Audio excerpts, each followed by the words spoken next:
So here we are down at the lofts. Just got a couple of things to show you today. Obviously, last time you saw me, I was explaining to you about how obviously it's breeding season that was going or whatever. So it wasn't great. Obviously, a lot of you had suggested that there was something wrong with the birds, which we knew something couldn't majorly be wrong with them because we didn't have them tested before we paired up anyway. But obviously, going on your advice, we got them tested again anyway. And I've got that result sheet here. I'll just show you that. And it's just stating basically that they've got slight cockeye, slight canker, and they found one hairworm. So obviously they'll all be treated accordingly for that. I'll just put that on at the end of the video so you can see it properly. But it is there just stating what it is. When I did actually speak to them on the phone, she actually said that the levels of the cockeye was so low in them that it wasn't really necessary to treat them for it as such, because it was normal range. But we're going to treat them for it anyway, just to be on the safe side. So yeah, things didn't go 100% to plan, but because of obviously how things were going, and everybody that had seen the last video was stating obviously that, you know, we were losing birds left, right and centre, well, chicks, eggs, left, right and centre. I was then inundated with messages and offers of birds, and I want to say thank you to all of you that have actually you know, messaged and offered birds and things like that. It's been absolutely amazing. But I did unfortunately have to say no to quite a few, because if I just said yes to everybody, we'd have had about 250 young birds. So it didn't, you know, we did have to unfortunately say no to a few of you. But I want to say thank you so much for your offer of young birds, because, you know, it just shows what sort of community spirit there is going on when you then come together like that, where you can see that someone's having issues, and you know, you go, well, I'll give you some young birds to help you on your way, get you where you need to be. And it's just nice to see that community spirit. But I will show you, we have 12 young birds in a young bird section. We actually got these aren't ours that we bred, these are ones that we were given.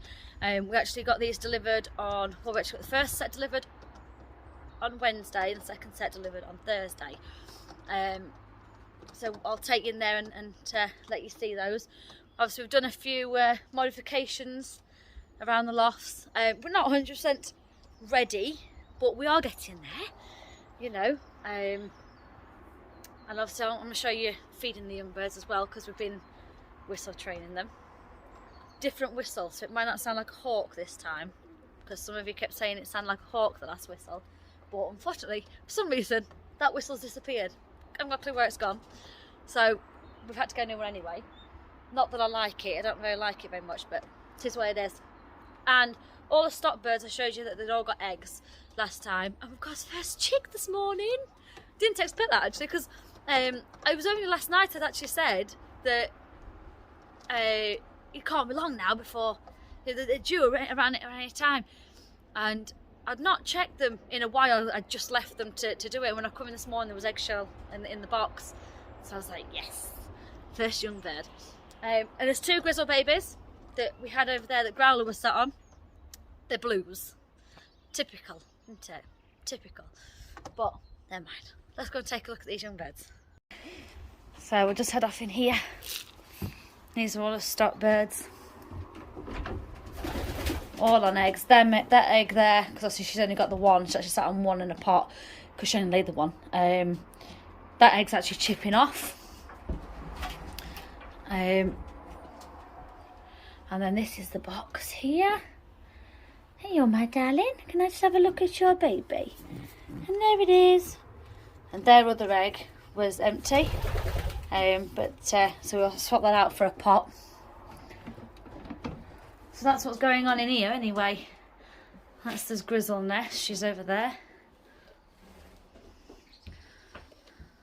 But this row here, there's not much between. Well, obviously it was her that laid first, then she laid, and then these two top and bottom boxes actually laid on the same day.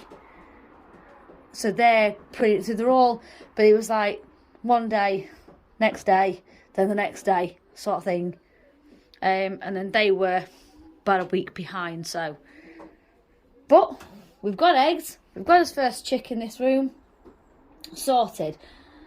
So let's go and take a look at these young birds. As soon as I walk through this door, I'm going to have to start whistling straight away because they're getting too clever with this. They know exactly what it is what I'm doing. Where are we? Here they are, look. Here we are.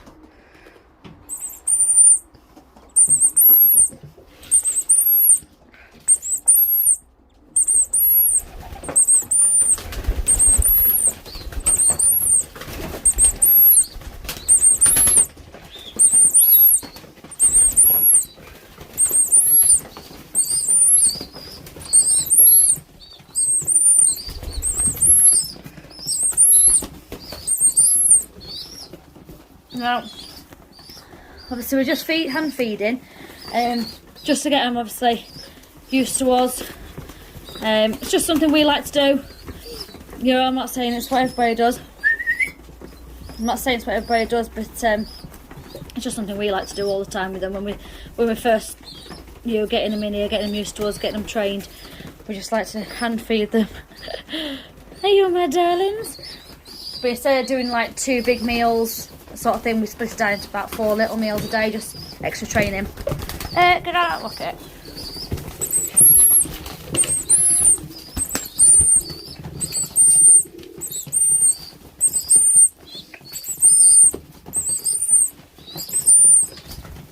So normally when I'm doing this, I've got both hands recording and then obviously the whistle in my mouth, but obviously trying to video it for you and blow the whistle and everything else. So yeah, it's not going that great. And my whistle's not making the right sound.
Well, we've got 6 in here that we got from Robert Dark at Kent, who was nice enough to help us out with birds. And then we've got 6 in here that we actually got from Neil at Bramley Moor Loft.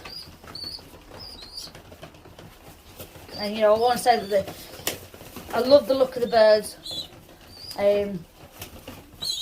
You know, they seem to be nicely shaped. Are you hungry still? I know, I'm coming.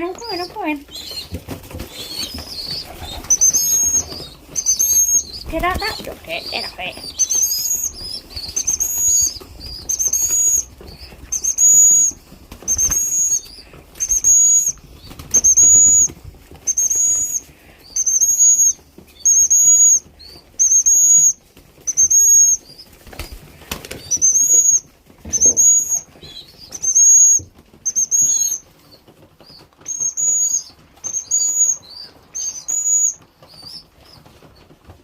But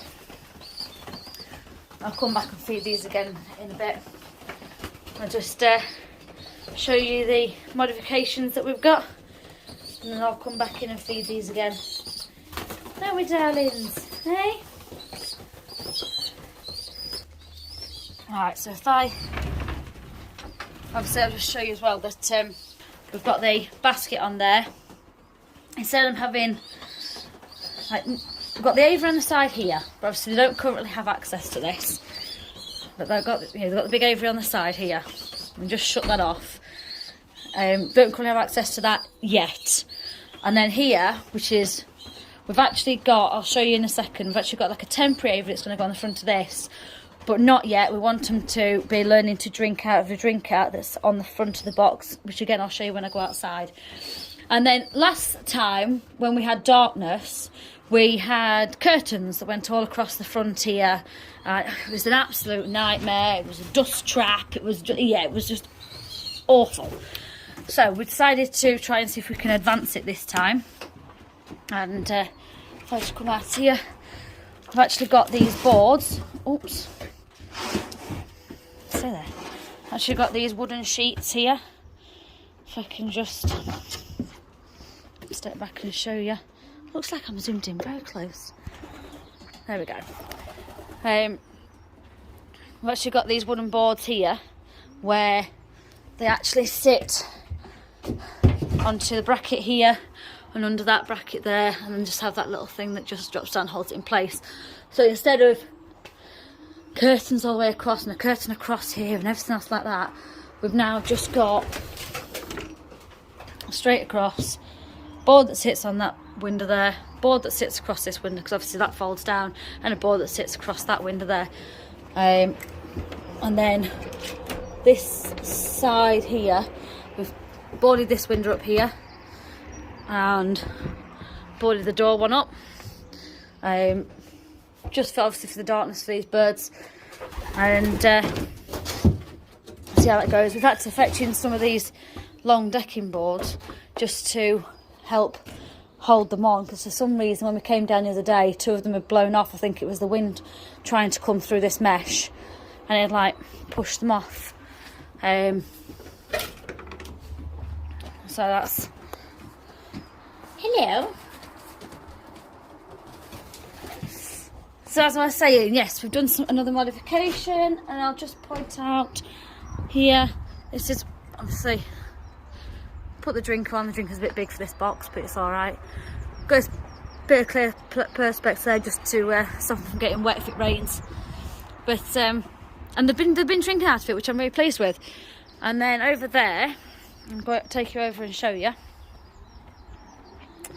I'll come back to the other bit in a minute. Now this is the temporary aviary.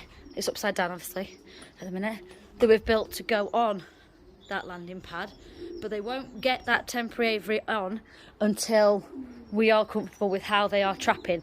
Obviously at the minute the bob wires aren't on, because obviously we want them just getting confidence of going up and down and in and out of that bit, but bob wires will be going on in the next few days, so we'll get on with that.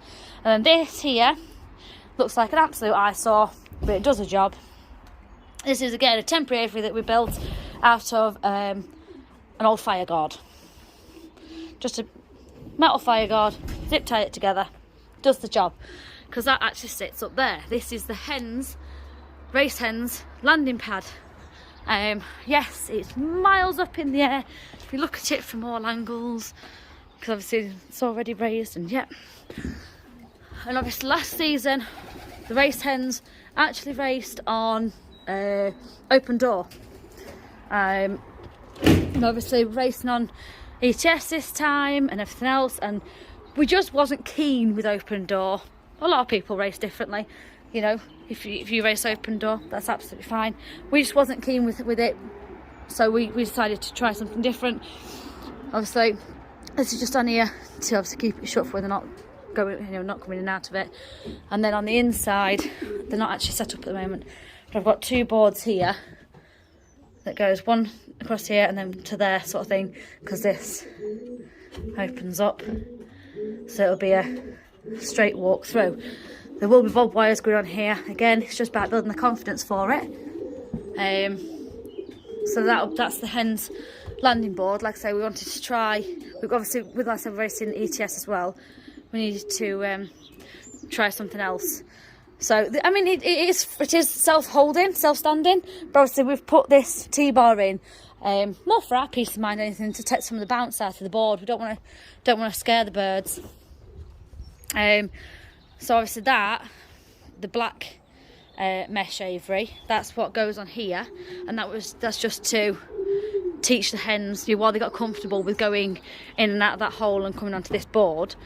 So that seems to be working as well, because we've had them out for the first time yesterday and today, and they're actually landing on there and going straight in. So really chuffed with that. That's actually worked out really well. So I've been rambling on for a while. We've got our first 12 young birds in the young bird section, chick from the stock section, landing board for the hens, and trap training that we're doing with the young birds as well.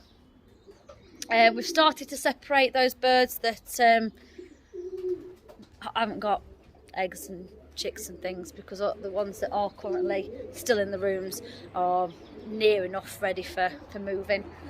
And again, obviously, we've had as birds tested, so we know that they're okay. Like I said, they are going to get treated accordingly, because it does say that they've got slight canker and slight cockeye, and like I said, they found one hairworm. So still going to treat them, obviously, because you don't know what the full story is. We could have just picked up the droppings from the good birds, we don't know. So like I said, we'll still treat them anyway. Yeah, I want to say, again, thank you to everybody who offered the help and offered their advice and offered their young birds. It really is nice to see. Really is nice to see that community spirit of people coming together to help each other. And I know that there was a gentleman that messaged me saying about that his son had come running down to say that he felt so sorry for the fact that the breeding season wasn't going very well, and he wanted to give me a big hug. Bless him. That's Tom. I thought I'd just mention him. But it's lovely to see, and I hope you're all doing well, and I hope your breeding season's going all right, or training your young birds if that's what you're doing now, or training your old birds if that's what you're doing. But yeah, we feel like we're getting there now. Let's say we've got more birds to come off people over the coming weeks, plus the zone birds to move over, and it's just getting things sorted now. Obviously, we've just got to try and sort out on the landing pad in the girls section. If I just turn it and show you a bit further, the landing pad on the inside of the girls section for putting the ETS pad on. We've actually used an old hollow door, and obviously it's full of cardboard on the inside, so we've like scooped all that out so that we can just slide the ETS pad in. But it's more a case of knowing how far I can push it in, really. So I think it's more we're gonna have to look a bit more into that. Might have to just design something else to put the ETS pad on instead, and we'll take it from there. Obviously we've still got to sort out the racecocks section for their landing, their ETS pad as well, and obviously to try and draw them down, because obviously with how they trap in through the aviary, obviously it's quite an open section. Once they go through the front of the aviary and then the back of the aviary, it's still quite an open section. Obviously we need to draw them down to make sure they actually go over the pad. So the next thing is to attach some sort of mesh door thing that it can be open, and only needs to be shut really for when they're trapping back in from training or racing. So obviously we're going to give that a try, because obviously I say we want them to go down onto the ETS pad. So like we've had some where they've flown in and not even touched the aviary, and they've just gone straight through and back into the back of the shed sort of thing. So it's absolutely freezing, so I'm going to get it finished up here so I can go and get a cup of tea, because it's so cold. But yes, I hope you're having a good time, and I will see you soon.